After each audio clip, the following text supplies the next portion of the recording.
Hey folks, back again. Need your assistance or your input um, on something. Not this though, but this is my base for my shower. Um, so I'm getting ready to have to install that part of that anyhow. Get this side on here and the back on, and maybe that side. Not sure yet on that one. But I have to do that before I do my overhead storage bins because I won't know where to stop the bin because it's going to come up to here, then it's going to stop for the shower, and then it's going to start again right here and go all the way to the front. But the thing I need help on is this thing right here. Not this one. This is my template. It goes like this, but I'm looking at it. I'm going to use probably 1/2 inch or 1/4 inch plywood to attach this.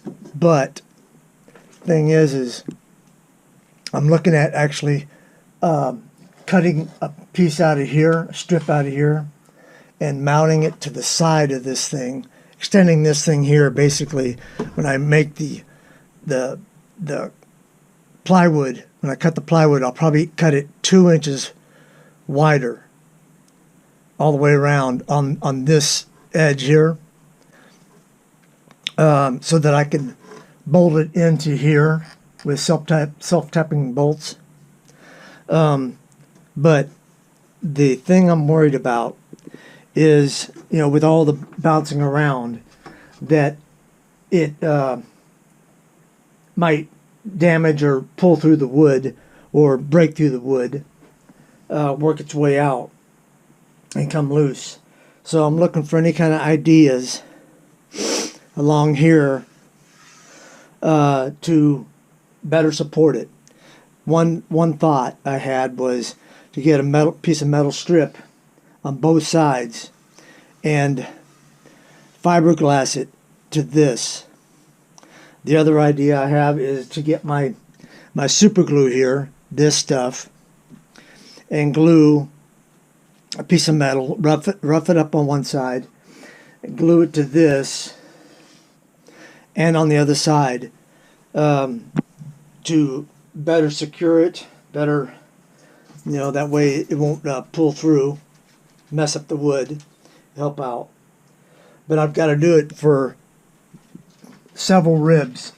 I mean, it's not a big deal, but just want to get your folks' input, if you would, on what way you think I ought to go. I've done fiberglass before on wood, and it doesn't really seem to work too well.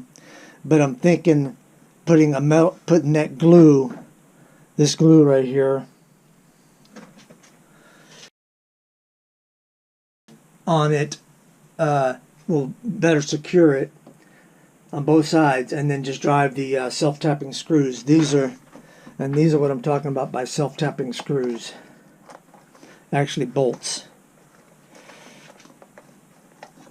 These right here. Let's get some light on the subject. There we go. That helps out quite a bit. So that's what I'm looking at, putting in the rib. I think that will work, but if somebody has some better ideas, I'd love to hear them. But like I said, the overhead storage has got to wait until the shower base and shower sides are in. And I don't think that's going to take me that long, but I am not sure at this point. one thing I've got to do before anything, because this is just the base. This is only part of the base. The rest of the base is up on my deck, and it's got 2x4 on it, and then it's got sheet metal on it for the actual shower basin. So I've got to remount this once I've drilled the hole through the floor. I've got to remount this to the piece upstairs and then put that in place, and then I can start putting the walls on it. But so if you guys have any ideas on how to better than what I had on securing it to these beams here, please put it in your send me some comments. Let me know what you think. It's coming along. Here's the battery rack installed, completely installed. I've got to cut some bolts off though. And by the way, this here is the side panels installed. Still got to cut this out bigger. Got to shave that out. That's my battery master switch. Here's see if I can find it. I got a light in. I got 4 lights in. Here they are right here. Very small. Don't need much. Only 4 watts each. But I've got to shave that hole out right there for this to go in. It's spring loaded, as you can see, so you just basically pop it in and pop it out. And then I got to bring my wires through there, and now that it's actually needing to ground rather than the ground being the mount, now it's got a separate wire.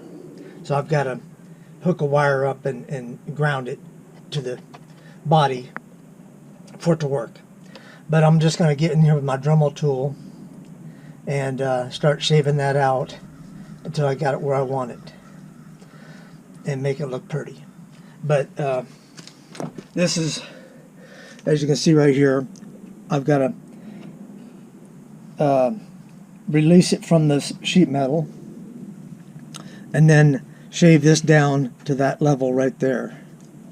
And once that's done, I'll clear coat that so it's nice and protected, and then I'm going to put insulation behind this in the hollow areas. These are done.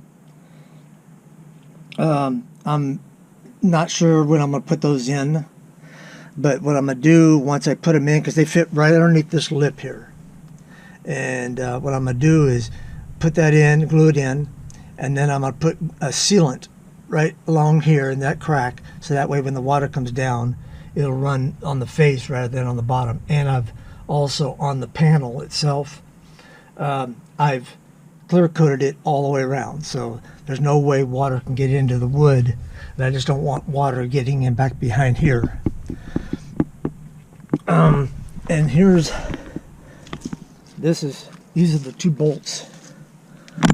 I hope you can see that. Maybe not, maybe so, maybe not. There you go. That bolt and this bolt need to be cut off before I start driving. I don't think I'm going to put one in the center yet. I don't know if I will. I do have 1 bolt left over, so I can do that.